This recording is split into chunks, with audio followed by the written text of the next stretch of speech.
Part 3. The Power of Agreements. Chapter 16. Wildflowers were still blooming in July, and the vineyards were green. There was fruit on the apple and fig trees, and a rich yield of boysenberries behind the bunkhouse.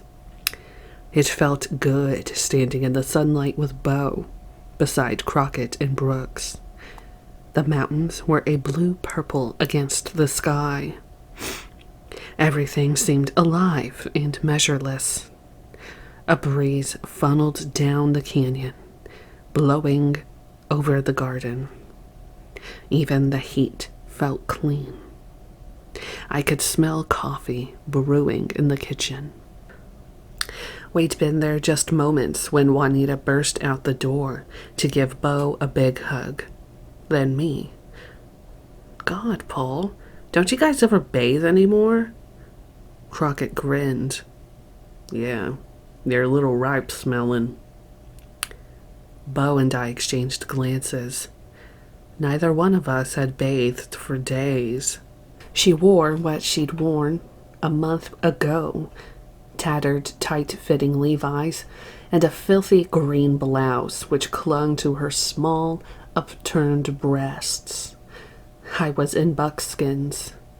I'd worn them since we came to Spawn's, and they were smeared with grease from hours spent working on engines. Still, Crockett's remark pissed me off. Juanita gushed on about how well the garden was growing and how good she felt. And there was no denying it. She did look robust and energized, and somehow prettier. Both she and Brooks seemed to reflect the vitality of the surroundings. I glanced suspiciously at Crockett, who stood to my left beside Beau, a cigarette dangling from his lips, his eyes on the mountains. When Juanita asked us inside to eat, we followed her. Brooks, Beau, then Crockett. I walked behind Crockett, scrutinizing him, wondering what he had done to bring about such profound changes in my friends. The ranch house appeared unchanged, except that they'd moved the big dining room table into the center of the living room. Juanita brought in a steaming pot of beans and, moments later, a tin piled high with freshly baked cornbread. Beau followed with coffee. Beau and I ate ravenously while Brooks told us of their latest mining ventures and how much work he was doing. I'd never seen Brooks so voluble and enthused. He mentioned Bob Berry, and when I asked who that was, he told me it was Crockett's partner. I understood by an exchange of glances between Brooks and Juanita that she and Berry had something going. Crockett, meanwhile, sat directly across from me, chain-smoking Pall Malls and playing solitaire, raising his eyes only on occasion to let the smoke clear so he could see the cards. I got the impression Brooks was trying to entice him into the conversation, but all he got out of the stoic miner was an occasional, yeah, or nope. I found myself watching Crockett's thick, gnarled fingers manipulate the cards as he laid out his hand. Looking at Crockett, you had the feeling he belonged to the desert. His skin was weathered, yet resilient, like a reptile's. His face looked like the craggy wall of a mountain, as though it had been eroded and sculptured out of rock. It was hard to imagine that such a face had ever been young. His gray eyes were deeply set beneath a prominent, thick-browed forehead, his nose beak-like and commanding. A strong, well-formed jaw accentuated the sensitivity of his mouth, which was full and all the more intriguing because he seldom opened it, at least during the first few hours we were there. Yet there was something tangibly solid about the man. He was like a mountain. You felt his awareness. Later, while Brooks and I hiked down the wash to bring up the supplies, I asked him about Crockett. That's when Brooks told me that he and Juanita weren't going back to the family. What do you mean?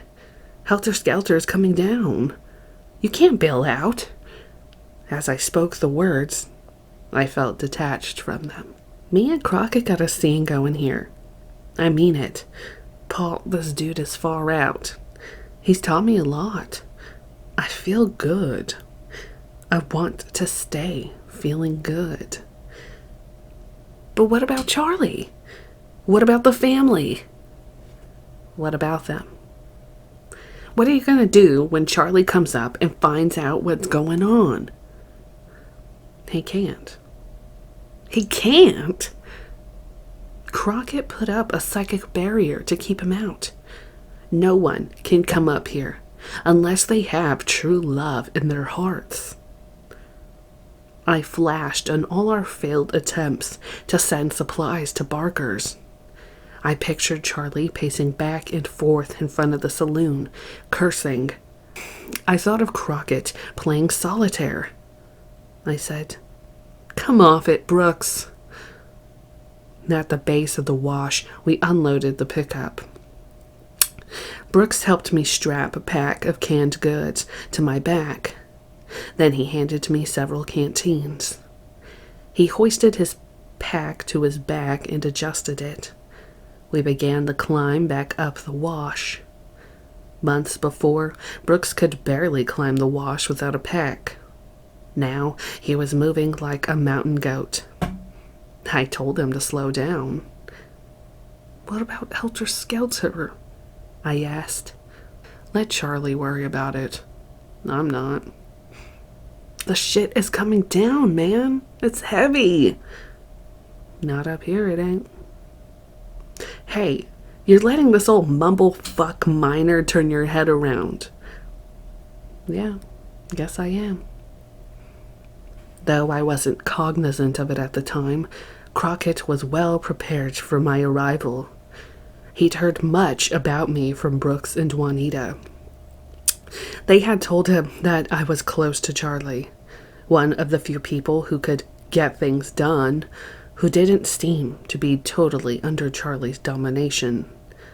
By the time I got to Barker's, Crockett had been there nearly 2 months, long enough to become deeply intrigued by the story of Charles Manson, his family, and what they called Helter Skelter.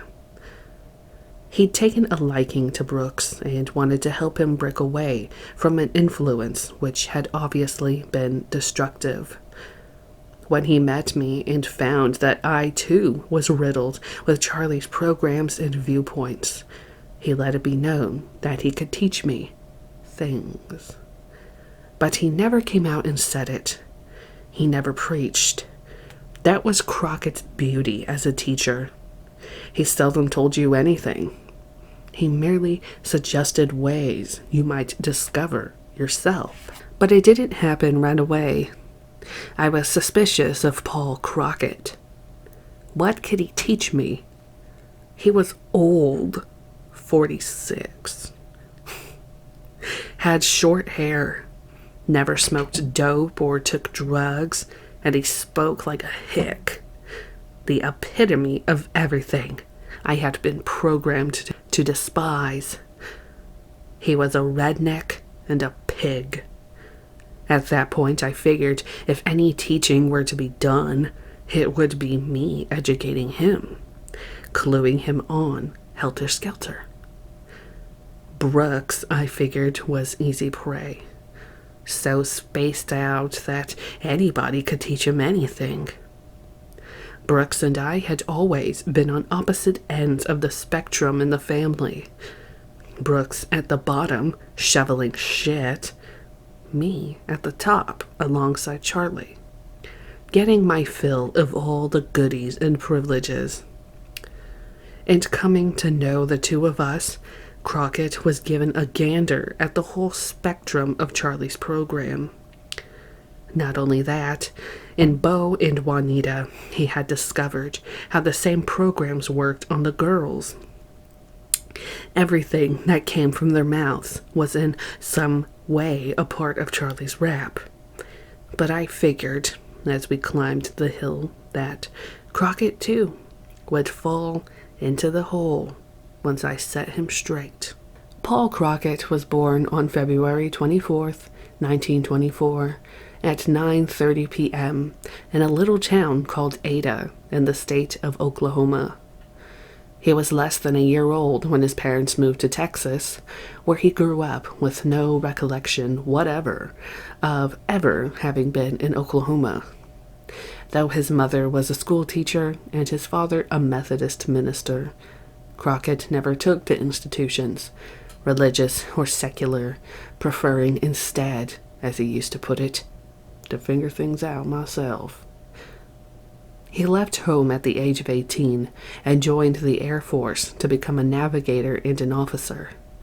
He was sent to the South Pacific, where he flew in 52 combat missions, concluding from the experience that war only proved what fools men are. When they told him he could become a captain before his 21st birthday if he stayed on, he asked if he had a choice. When they said yes, he resigned and came home. It was after his combat experiences that he began asking himself serious questions about life and its purpose. The influence of his father and mother had inspired a thirst for knowledge, yet he could not come to grips with accepting the word of others. While working at a variety of jobs, construction, bicycle repair, manual labor, he began reading novels, philosophical works, theology, books on Eastern religions, the Bible, Gurdjieff, anything he could get his hands on. Later, he would say that reading gave him a lot of data to work with, but that gaining knowledge came from doing, from integrating and accepting his own experiences. He found, too, that there were many experiences that simply couldn't be explained in normal ways. He used to tell the story of the day his brother pushed him out of a car while going down the highway. We were going about 70. As I was falling, time seemed to slow down. I could see the pavement and the rocks along the side of the highway. I pulled my arms in close to my body. My whole body seemed to be enclosed in a kind of cloud. A couple of times I stuck my hand out away from my body, but I pulled it back quick because it hurt when I stuck it out there. When I finally came to a stop in the gravel along the roadside, I'd skidded about 50 feet. Except for my hand, which had a gravel burn on it. I wasn't even scratched. Hell, I just stood up and dusted off my clothes. One of the biggest influences in Crockett's life was a man he met in Carlsbad in the early 50s, Dr. S.L. Bailey. Old Doc Bailey was the first man I met who could answer some of my questions. When I first met the doc, he was into what he called concept therapy and conceptology. He was working with a woman named Ruth Drown, who had developed the Drown radiotherapy, a method of measuring the energy flow in the body by taking pictures with this little box. The AMA saw the box and called it a fraud. So that's what the doc called it, the fraud. But it worked. It had all kinds of dials and it measured energy frequency in any part of the body. Like if you had too many positive electrons in a certain gland or in the bone marrow, you'd tune in on it. Then, by putting your hand on the electrode plate and turning the dial very slowly back and forth and keeping in touch with it, not too fast or too slow, the flow of electrons would either come to the body or go out of the body to give you the balance you needed.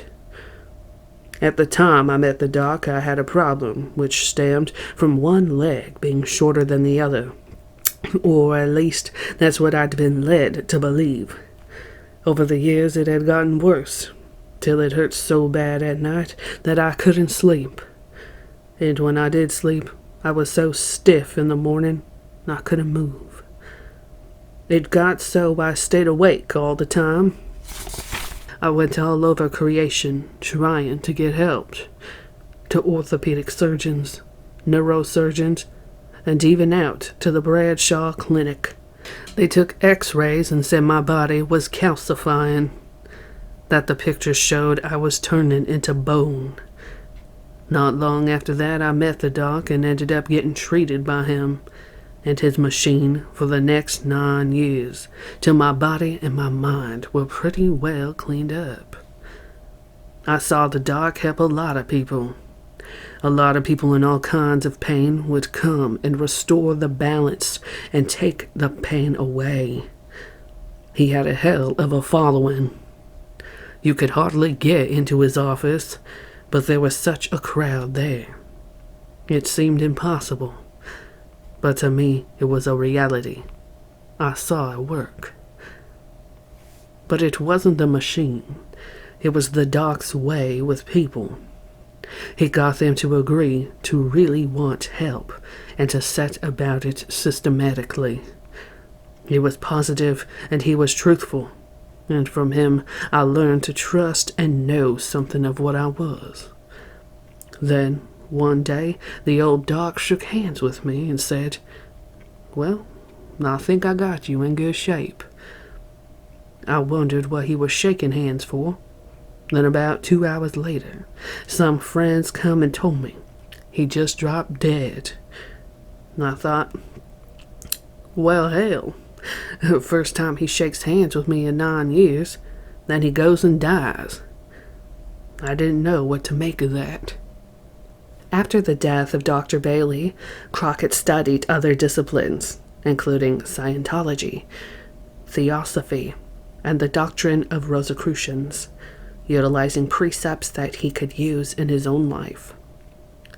But I was never willing to sell myself like most of them groups want you to do. I might agree to do certain things for a certain period of time, but when that time was up, I was on my way. In the late 60s, Crockett became interested in mining and got into a joint venture with a couple of friends.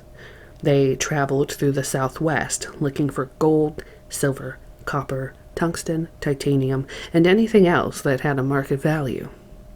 Then, in March 1969, Crockett and a friend named Bob Berry came to Death Valley to explore the mining possibilities in a place they had been the previous summer and knew was rich in gold, Goler Canyon. There, he met Brooks Poston and Juanita. More than a year later, he described his feelings in an interview. "I'd never run into a stranger situation. Talking to this kid disturbed me. He kept telling me about life and love, and that to be free, you had to submit to love. He talked about karma and psychic balance, and a lot of what he said was perfectly true and beautiful. It really intrigued me, but the words he spoke were not from him. They come out of him, but they were from another source, from a man he called Charlie. And I began to wonder where the kid was. Where was his personality? It seemed hard to believe that anybody could be that heavily programmed. He told me about the family, the girls, and about this Holocaust, this Armageddon that was going to happen. Helter-skelter. I got real interested. I wondered about this guy, Charlie, but mostly I liked Brooks and wanted to get him straightened out. It seemed like a good time to use the knowledge I had gained in a positive way. I'd only figured on staying in Goler Canyon a couple of weeks. I wound up staying 8 months. It seemed like I'd found another kind of gold worth mining. During dinner that first night, I laid out my rap on Helter Skelter, trying to convince Crockett what I felt to be the truth. That the shit was coming down. That we were on the verge of an all-out race war, and that the survivors would wind up in Death Valley with Charles Manson. Part of what I said was motivated by my belief in Charlie and Helter Skelter, but I also considered it a personal challenge to convince this old mountain goat, Crockett, in front of Brooks and Juanita, what the real score was. To me, Crockett was an adversary. I could see that he had all but succeeded in prying Brooks and Juanita away from the family, and everything we had worked so hard to achieve. Despite my own forebodings and misgivings, I had made an incredible inner investment in the family. My loyalty to Charlie wasn't dissolved. I felt I owed him a lot. He trusted me, depended on me. During the course of the meal, I held forth without pause. No one could get a word in edgewise, and it was good. I rattled it off like a well-rehearsed soliloquy while the others ate. Crockett listened, looking up at me from time to time and nodding his head. Then, at last, he finished his meal and pushed his plate away from him and lit a cigarette. "This is the way I see it," he said. "Helter Skelter is only coming down on you and Charlie, in your head. If you think Helter Skelter, well, that's what's gonna happen. If you put your attention on that, well, then that's what you'll get. For me, well, there ain't no such thing." With that, Crockett took out his cards and began to play solitaire. Later that night, Bob Barry returned from Las Vegas with supplies.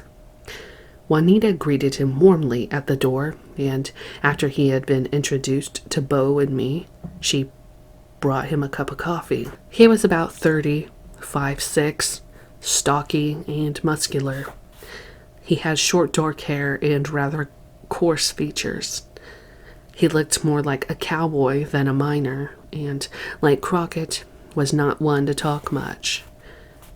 Whenever Juanita showed him affection in front of us, he'd blush and try to appear indifferent. He and Juanita were staying together in the bus, where Bob claimed they were on mountain lion watch.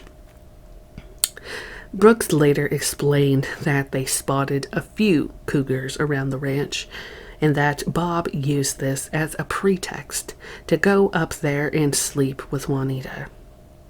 For a conservative guy like Bob, running into a sexually liberated member of the Manson family, especially a gal like Juanita, whose appetites were voracious, was better than discovering gold.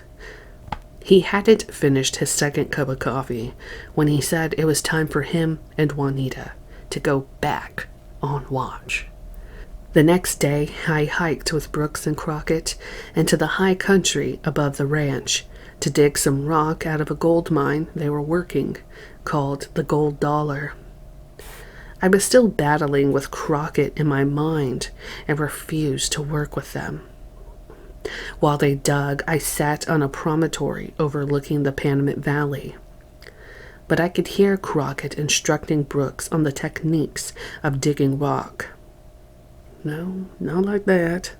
I told you, sometimes you gotta talk to these rocks. You gotta talk them right out of here. It ain't how hard you hit it, it's the way you hit it. It's like a vibration, the right vibration. You tap in the right place, you talk to it, and it comes out. Comes out so the ore's not all busted up and destroyed. You pay attention and you get the feel. You work together with it, not against it. That night, Crockett asked me if I wanted to play some attention games with him and Brooks. We were all seated around the table after dinner. Bo and Juanita had gone with Bob Berry down to Ballarat. The ranch house was quiet, and the table was cleared except for an ashtray filled with Crockett's cigarette butts. Okay, now let's start out like this. When I tell you to put your attention on something, you do it. You really put all your attention on it. Then, when I tell you to take it off and put it someplace else, you take it off and put it on whatever I tell you. Got it? I nodded. Okay. Now look there at the doorknob. Focus on it. Put all your attention on it. Brooks and I gazed at the doorknob. Keep your mind on that. Only that. Moments later, Crockett told us to take our attention off the doorknob and put it on the ashtray. We did. Now put it off the ashtray and put it on the chair. After some 15 minutes, I interrupted him. What the hell kind of game is that? Attention game. You do it for hours and hours over a period of time, and it will build up your powers of concentration. It will rehabilitate a facility inside you that most people have forgotten how to use. A power. You see, most people know how to put their attention on things, but they don't know how to take it off. They don't know how to reject things. Your attention is a part of you. It's what you extend as a spirit. If you got it all stuck on different things, you don't have all your energy on you. But if you learn to take it off, you keep all your energy intact. It grounds you in the moment. It keeps you conscious. What Crockett said reminded me of Charlie's rap about coming to now. But Crockett made it more understandable. Had I not been so spaced out and open to such thoughts because of my experiences with Charlie and the family on LSD, I might have shut him out. People know how to accept, but not how to reject. To reject or take your attention off doesn't mean you have to dislike or put value on what you're rejecting. It means simply that you reject it. You take your attention off. Most people can't reject without disliking or evaluating what they reject. But if you dislike it, you really don't reject. Fact is, you might as well accept it, because it's a part of you. We began playing the game again, and I really got into it. Before I knew it, 2 hours had gone by. I wanted to keep playing, but Crockett was tired. He took his pack of cards and went up to the bunkhouse to sleep. Brooks went with him, leaving me there to wait up for Bo. The next day, I was on Crockett like a tick, asking him all kinds of questions, then trying to answer them myself with what Charlie had told me. He listened and went about his work, digging rock, asking me to get out of his way, saying very little. I hiked all over the mountains that day, and I wound up carrying back a pack full of rocks. That night, while we high-graded the rocks, separated the ore from the waste, Crockett stated rapping about agreements. Everything that is, he said, is by agreement. It's the same as your attention. When you agree to something, you tie up your attention. And attention is spirit, the matrix of creation. People agree to things all the time. Implied agreements, all kinds of agreements. You say you'll be someplace at a certain time without really meaning it. You don't go, but you don't take down the agreement either. So that part of your energy is strung out, lost in that agreement. Had you rejected it outright, you would not lose the energy. But people wind up leaving their attention all buttered over creation through agreements. You get my drift? I nodded. Crockett was coming on pretty strong, yet what he said made a lot of sense to me. Though I didn't know it at the time, he was preparing me to see enough so that I might reject Charlie's trip. But as he spoke, it got even heavier. Look at it this way. We live in an electronic universe. Agreements are circuits made up of psychic energy. Circuits can short out or blow if you're not careful. But the power of agreements extends beyond that. Everything you see around you is a product of it. This table, this house, my body, your body. What holds all that in place is the force of agreement. You agree it's there, and so do I. In that sense, it's a reality. It's been made that way through millennia of time, through this process. Are you sure you never took LSD? I asked. He shook his head. You mean everything is by agreement? Charlie says everything is in your imagination. Yes, that's kind of how it is. But it's there because we agree to it. And it's been agreed to by the spirit of people for years. It's a legacy, an agreed upon reality, but there is another reality. When you look at it from that reality, an astral reality, everything is just tiny particles of light being held together by electromagnetic lines of force. You can't put your hand through a wall because you've agreed it's solid, and that is there. But on another level, you can put your hand through it. It is light. It is penetrable. But only on this higher level of reality, which is a truer reality. It's only because people have gotten so far away from the true reality over thousands of years that they find this hard to see. To see it, you have to overcome the power of agreement of millions of people in thousands of years. Many who have taken acid have had glimpses of this other reality Crockett spoke of. I knew I had, many times. Many times when solid objects would start moving and become transparent. Times when the normal way of seeing things suddenly lost its validity. Charlie had spoken of these things, but he had never explained them so that I understood. Often, when I had asked Charlie questions, he had answered by saying, "If you don't know, there's no telling you. You either know or you don't. If you ask a question, the answer is in the question. Therefore, you do know." I saw that line of reasoning as a strength in Charlie.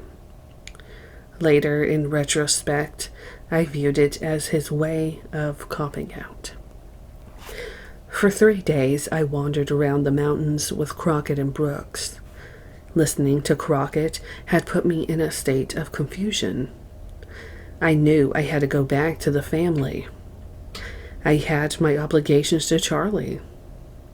I found myself repeating his programs in my mind.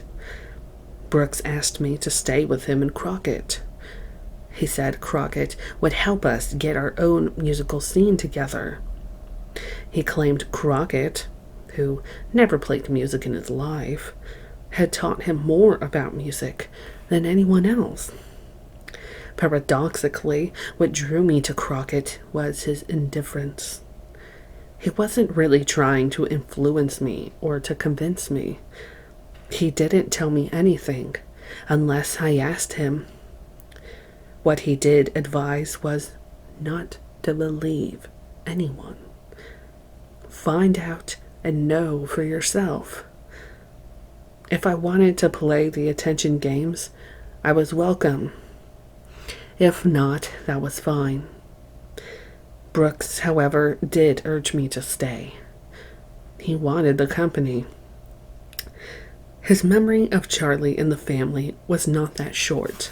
The more people he got to agree with Crockett, the stronger that reality became too. Come on, Paul. I talked to Bo. She says she'll stay if you do. After just 2 days, I had begun to see Crockett's influence on Bo. It wasn't that he spent a lot of time with her, but when he was with her, she was completely focused and attentive. And he treated her with a sincere, a genuine human reverence, or, as he put it, like a lady. Ironically, Crockett was deeply imbued with a sense of manners and propriety where women were concerned. I think the beauty of women is about as close to the truth as a man can get, he once mused. His impact on her was overwhelming. She began smiling, and I realized when I saw her smile, Bo had the kind of smile that when you saw it, it felt like someone turned on a light inside you, that I hadn't seen her that happy since the first summer at Spawn's. One night after dinner, I went out on the porch and Bo followed me. Her hair was washed and coiled in a braid on top of her head. Her face seemed rounder and more childlike. I sat down and leaned against the wall of the ranch house, and she sat beside me. What are we going to do, Paul? We gotta go to Spawn's. I don't think. The shit's coming down, Bo, damn it. We got to go back. I told Charlie we'd be back. I gotta return Danny's truck. Do you want to go back? No, but I got to. Why? 'Cause Helter Skelter is coming down.